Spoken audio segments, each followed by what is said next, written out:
Awakening with Brahma Kumaris.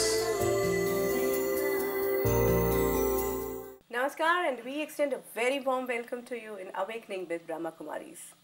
We have traveled a little bit maybe, but then we have reached a level where we understand who am I. I am a soul, a peaceful, loving, pure soul. It makes me really happy and good. But then if I look back at what we discussed, we realize that I, the soul, works in three faculties. I create thoughts and then I take a decision. Then whatever decision has been taken, I do an act, and that act gets stored as an impression or sanskar. From here, let's move over and try to find out more about it, the relationship with myself, how I can really develop it and how I can accept it. And to take us through this journey, as always, it's a great privilege to have Brahma Kumari, Sister Jayanti, who is the European Director of Brahma Kumaris and also the NGO representative in United Nations in Geneva. Om Shanti. Om Shanti and Namaskar. Namaskar. You've really given us an insight about who am I. You really answered that question, and it's a comfortable feeling because I am that beautiful being. But then, at times, the doubts are still there. You've taken us through that journey, that how to really continuously remember that who am I. But then, the relationship between me and myself, that needs to be strengthened now. It's strange because there would be the question, but how do I have a relationship with myself? Surely I am who I am and that's it. But in fact, just like when you and I spend a little bit of time with each other, as we have done, then we get to know each other. And as we begin to know each other, we can respect each other. And according to that, the loving relationship between us will also develop. And if I ask myself the question, do I love? Do I value? Do I respect myself? Then for most people, they would say, but I don't know what that even means. To love myself, value myself, and respect myself. And the reason is exactly as the same as in other relationships. I haven't given time to myself to be able to know myself and appreciate myself and value myself. Wonderful. I think it becomes very clear because I do value you. I do respect you. I do love you because I've talked to you. I've understood you. Right. And the same process happens inside. And we haven't thought about it like this. And so many of the problems that arise in the world, the competitiveness that we have, the jealousies that we have, the struggles that we have, come because of lack of self-respect. When there's discontent, again it means that things are not right within. And whether it's been your experience or not, you must have seen it happen in others. You start a day very content, and the world is very beautiful. It seems beautiful, but things work out. Well, it is beautiful. You start the day, for some reason or another, they say the wrong side of bed, but if your bed's against a wall, you can't. But it must mean something. But it means that you started the day off on the wrong foot, and things are not right inside. Then everything you do will seem to have a shadow over it, and everybody you come into contact with, you'll be making them uncomfortable also, because the things you say will not be very pleasant. The vibration you put out, people at work will say, stay away from her today. Better not to approach her today. Today's not a good day, actually. Yeah. That's right. That really happens. Yes. Yeah. So it's an indication that however I am inside with myself, that's what then gets projected outside with others. And so is it possible to reach a stage where every day, truly, I can be comfortable with myself, content with myself, filled with gratitude for what the divine and the universe have given me, so that then I'm sharing that feeling of goodness and positivity, of gratitude and thankfulness with all those I'm in contact with through the day. You can see how if there's a stone you throw into a pond, the ripples have a far-reaching effect. In the same way, wherever it is I go, whatever it is that's happening within me, those ripples spread out far and wide. And sometimes I don't even know what is the impact I've had on others and for how long it's lasted. But there's definitely an impact. Even if I don't say anything? Your vibrations are enough. You walk into the room and people say, stay away. Yeah, Because, I do exude that negativity actually, yes, that happens. So you don't have to say anything. Your eyes, your face, your body language, your vibrations all speak loud and clear. Sometimes it's very solitary. You're putting up a barricade and saying, don't come near me. And sometimes it's very warm and inviting and open. You're saying, yeah, come, let's talk, let's communicate, let's work together. So that's what happens with everybody. But we tend to think that maybe it's just, the season, the climate, and all these external things. It's like, it's natural, once in a while it's okay. Yeah. But is it okay? If I think about the natural state of water, the natural state of water is coolness. You heat it, and then artificially it becomes so hot it can even scald you. But leave it, and again, it'll return back to its natural state. So the natural state of the soul, Om Shanti, is peace. Aggression and violence are not the natural state of the soul. I can feel that peace is the inherent quality. But when we really get violent, there's so much of violence, and violence at times attract as well, Violence at times looks like the only solution. At times aggression looks the only solution. And yet if you look at history, violence and aggression have never been a solution. They say things like we have to fight for peace. But how can I fight and achieve the result of peace? So it's unnatural to have violence and aggression.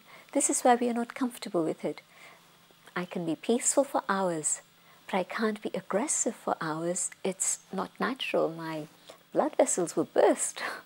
So it really is highly unnatural. But what's happened is that the imprints that we are carrying are mixed. A few good ones and a few bad ones. But the influences that come from outside today are all negative influences, generally speaking.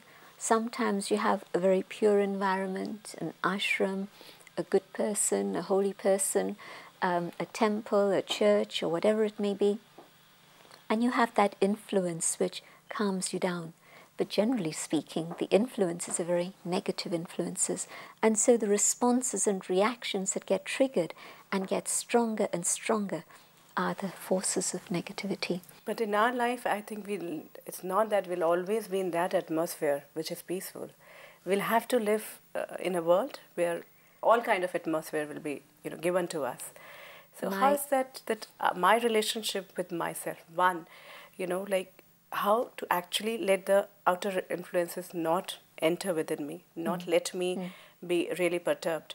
And the second aspect of it is that I said the relationship with you has made me really look up to you, respect you, love you. I really keep you at a very high esteem. Can I do that to me also? Absolutely. Yes, definitely. And I think it starts with that understanding that in my original state, I am a being which has these qualities of goodness. And so take time to reflect on that and to really grasp that fact. And you begin to feel that the qualities of goodness are the things that you're comfortable with, the things that actually are there within the soul, that the soul is also wanting to develop and experience more and more. And as you begin to believe it, then you begin to work on yourself and you get in touch so that then those natural qualities have more and more of a chance to express themselves and manifest themselves in your life. Anything that you take time to reflect on goes very deeply into the soul. An example, if I hear a story and I don't think about it, it's gone, it's finished. But there's something that's happened and I begin to think about it. It goes really deep. And the more time I spend thinking about it, the deeper it goes. And it's like, writing. every time you write on that same letter, the imprint is stronger and stronger and you can't erase it. Same thing. Let me spend time thinking, reflecting on who I am. And as I do this, I'll connect more and more deeply with those qualities, and I can feel how natural they then are to me. And you spoke about, well, how do you keep that safe in the environment of today's world? You know, there's a state where I can be peaceful, but there's another state in which I'm peaceful to the extent that others don't have an influence on me.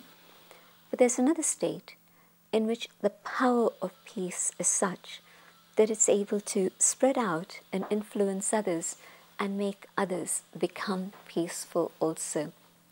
So that's something that we can aspire to do. I was also thinking about how, because we don't know ourselves, we're not able to be comfortable with ourselves. Self-esteem and lack of self-respect is a reality in today's world. And so intolerance and conflict that we see in the world today everywhere is rampant because we've lost value for the self, because we don't know the self. Yeah, that's very important, because somewhere the insecurity about myself, but I'm not good. I'm not good enough. That must have got converted into that, yes, then how will I have the power on the other person? Yes. Wow, I think it's very clear now. Yeah. That somewhere the basics is that I have to have that value of my own self. That's right. I think, how will the other person will value?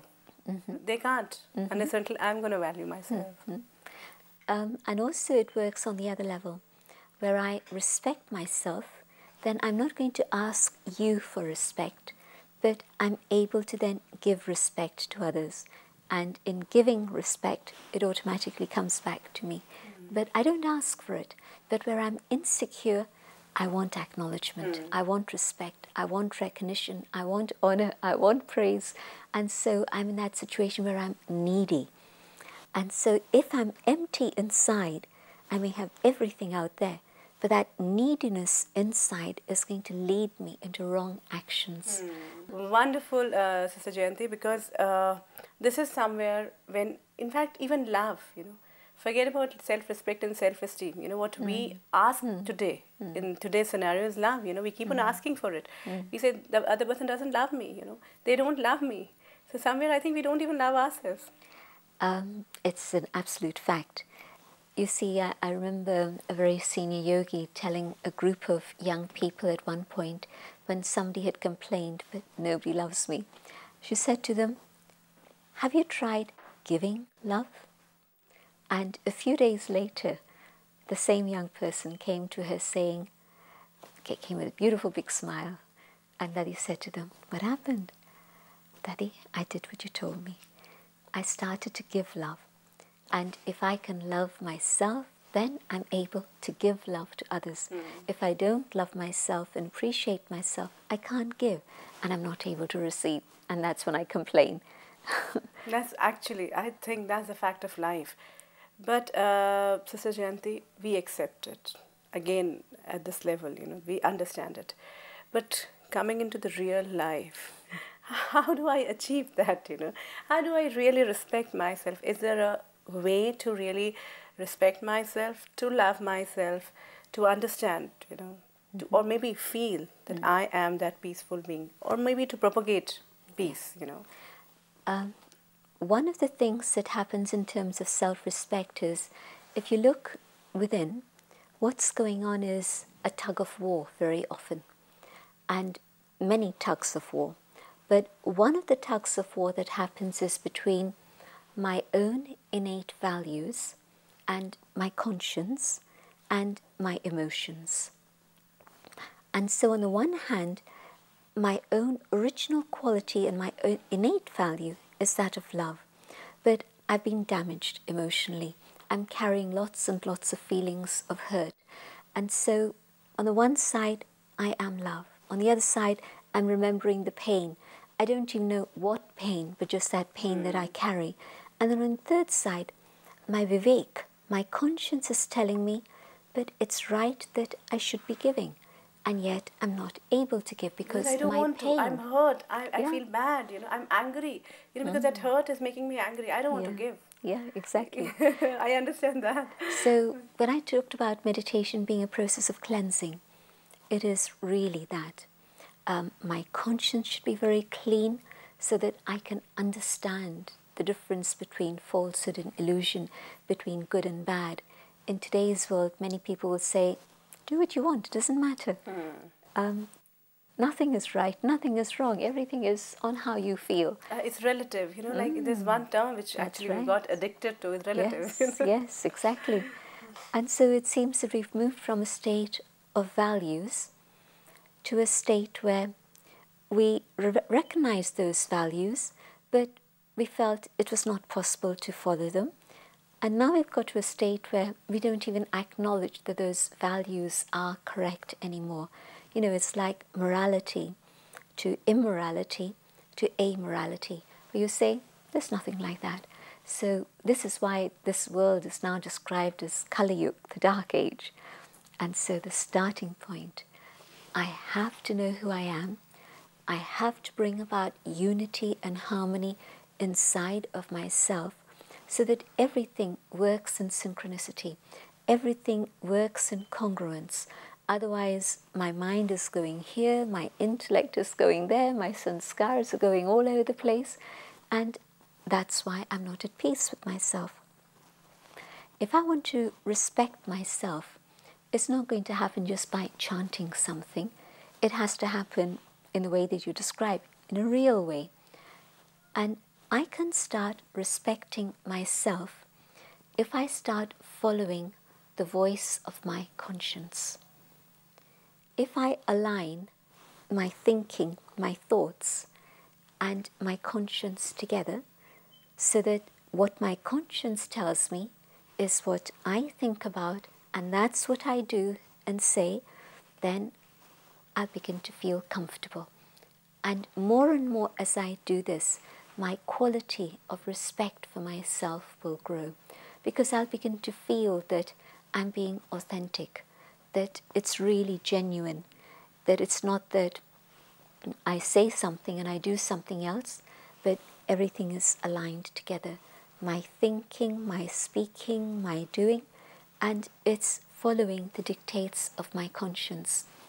If I listen to that quiet inner voice within, that is my guide. But so often inside, the voice is saying something, and you say, oh, never mind, I'm not going to bother with that, I'm still going to do it.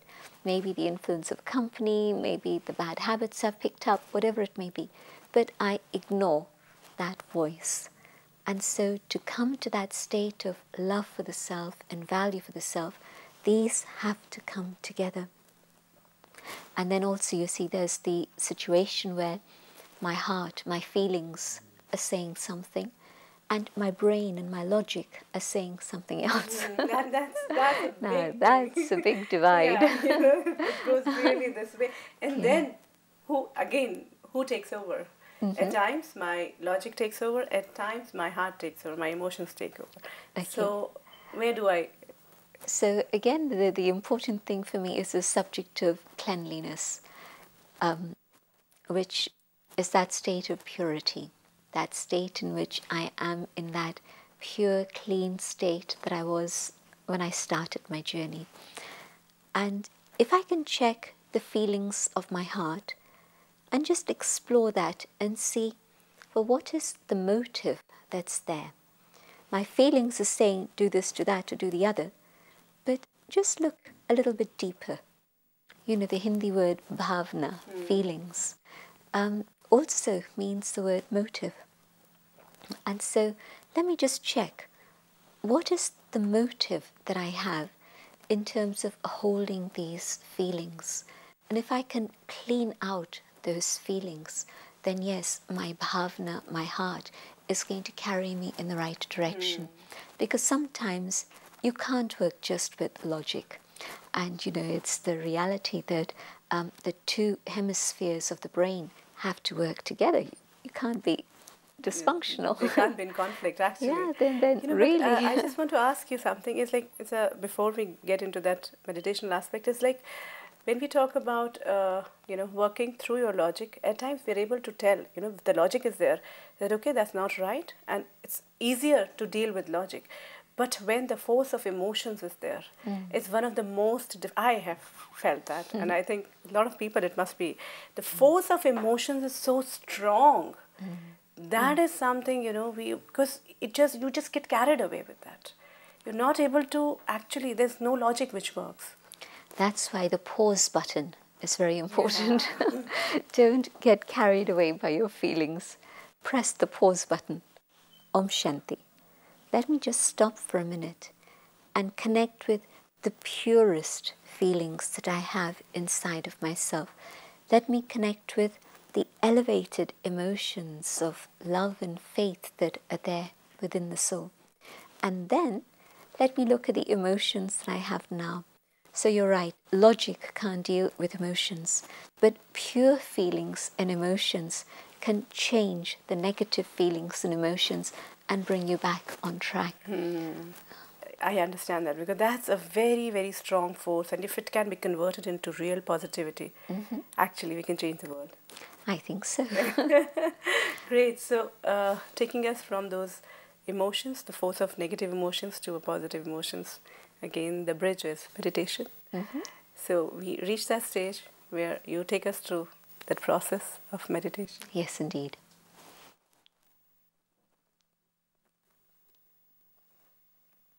I let the body relax.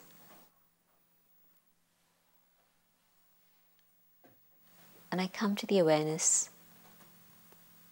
of the inner being, the soul. I, the soul, detach my thoughts from the world outside and even my body itself. And I travel into the world inside. I reach that center point of stillness and calm, where I connect with my own highest state of being. The state of truth. And I realize that I'd allowed my truth to be polluted and diluted.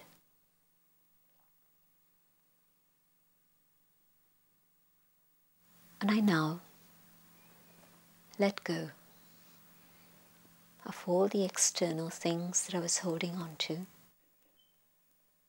so that internally I am clean and I can recognize that eternal truth, aware of the truth within. I begin to understand what it means to have happiness. Truth within allows me to experience joy. In the state of cleanliness, in the awareness of truth. Joy is natural.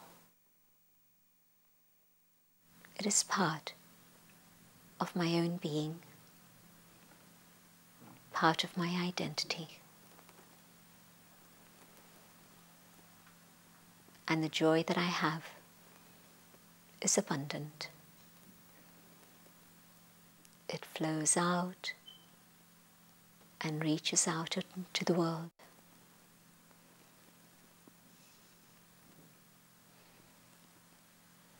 Joy flows out into the universe.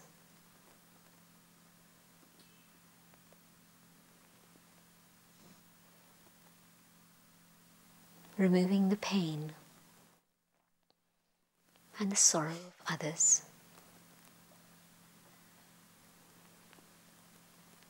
I hold this experience clearly in my awareness. I come back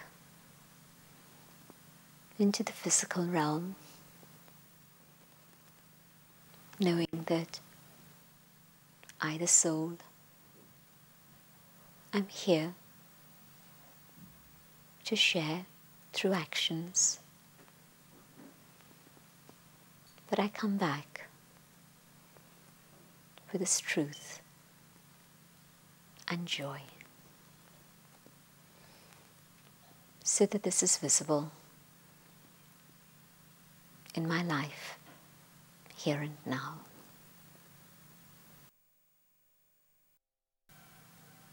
Om Shanti. Om Shanti. It's a true feeling, actually.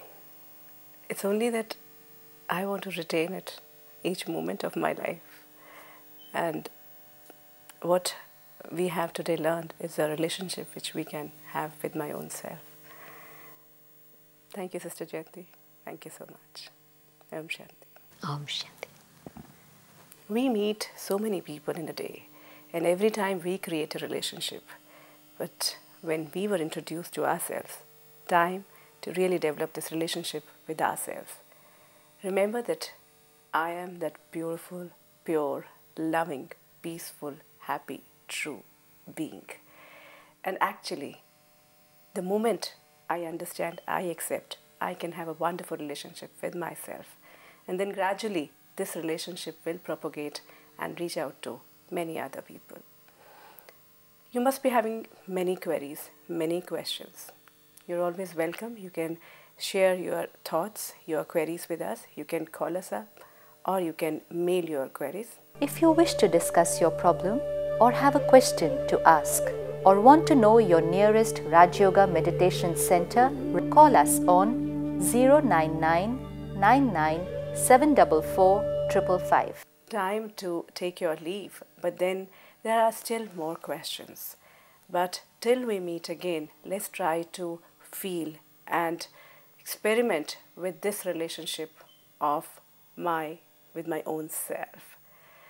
Till we meet again, do take care and stay in peace. Awakening with Brahma Kumaris will be back. We'll meet then.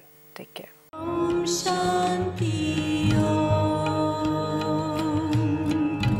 I'm a peaceful soul. Om Shanti Om. I'm a peaceful soul. Ye Dwani Mangal Dwani hai. Om Shanti.